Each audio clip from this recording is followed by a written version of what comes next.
शिवसेना के नेता सांसद अनिल देसाई इस वक्त हमारे साथ में। देसाई साहब, जो मेलोडी रोड बनाया गया है, कोस्टल रोड, वहाँ पर वहाँ के जो लोकल रेसिडेंट्स हैं उन्होंने पत्र लिखा है म्यूनसिपल कमिश्नर को और कहा है कि इससे उनको नॉइज़ पोल्यूशन हो रहा है और यहाँ पर फिजूल खर्ची करने के बजाय दूसरे अन्य कामों को प्रायोरिटी देती तो अच्छा होता।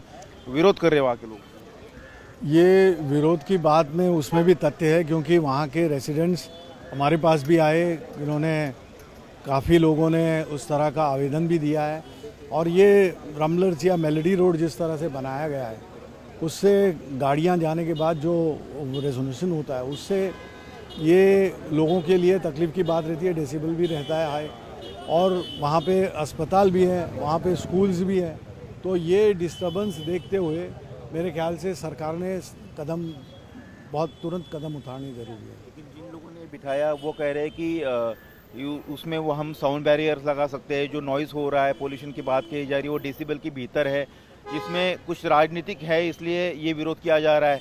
तो वहाँ के लोकल लोग कह रहे 6 करोड़ रुपए बर्बाद करने की लोकल लोग हैं, उनको राजनीति करने की कोई ज़रूरत नहीं है। और जो मतदाता है आज वो सिटीजन्स है। जब आपके चुनाव रहते हैं वो मतदाता के रूप में आप देखते हैं, वो सिटीजन से उनका हक है। और अगर कोई गैर बात वो बता रहे हैं जिससे उनको तकलीफ हो रही है, तो वो समझना, उसी दायरे में रख के समझने की ज़रूरत है। आज मुंबई महानगर पालिका हो, राज्य सरकार हो, जिम्मेदारी है। अगर लोग कहते हैं तो लोग कह रहे हैं, वो सच है या नहीं है उसकी जांच करें, देखें वहाँ पे जाके। अगर वो सच है तो उसके लिए आपको समस्या का समाधान तो करना होगा। जैसे साहब, बीजेपी और महायुति में लगातार दरार की खबरें आ रही है, खासतौर पर मेयर चुनाव को लेकर। जैसे कि भिवंडी में बीजेपी का कुछ 10 पार्षद फूटकर वो सेकुलर फ्रंट जो है, कांग्रेस और बाकी एनसीपी शरद पवार उनके साथ मिलकर वहाँ पर मेयर बना रहे। शिंदे शिवसेना का यह आरोप है कि वो बीजेपी जो गठबंधन धर्म का पालन नहीं बना रही है, सत्ता के लिए अनैतिक जो है गठबंधन बना रही है। ये जो अंदरूनी खींचतान है, इसको लेकर कैसे आप देखते हैं? जिन्होंने इन सब चीज़ों की शुरुआत की है, ये गलत जिस तरह से बातें, जो राजनीति में एक सरल धर्म था, एक सरल नीति थी, उसको छेद देने का काम इन्होंने ही किया है। तो आज उन्होंने किए हुए गलत कर्मों का ही कुछ सामना करना पड़ रहा है। तो उससे वो कुछ सीख लें, उससे वो समझें कि हमने कितनी बड़ी गलती की है। जो गलती खुद करते हैं, जो बोया वो पाया, आप वही उग के आ रहा है आप।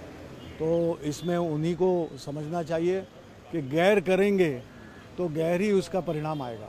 आखिरी सवाल है कि अजित पवार दादा के जो प्लेन क्रैश हुआ, उसको लेकर उनके परिवार के सदस्य भी अब कह रहे हैं कि इसकी जांच होनी चाहिए। ब्लैक बॉक्स कैसे जल सकता है? जय पवार ने इंस्टाग्राम पर अपनी स्टोरी भी लिखी है, रोहित पवार भी सवाल उठा रहे हैं।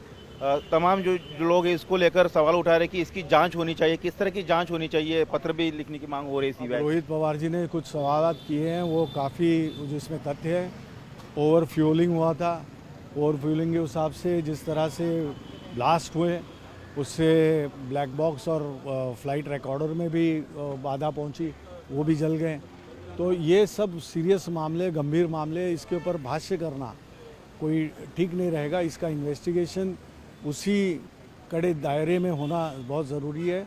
और क्या अहवाल आते हैं, क्या उसके परिणाम आते हैं, वो देखना ज़रूरी होगा।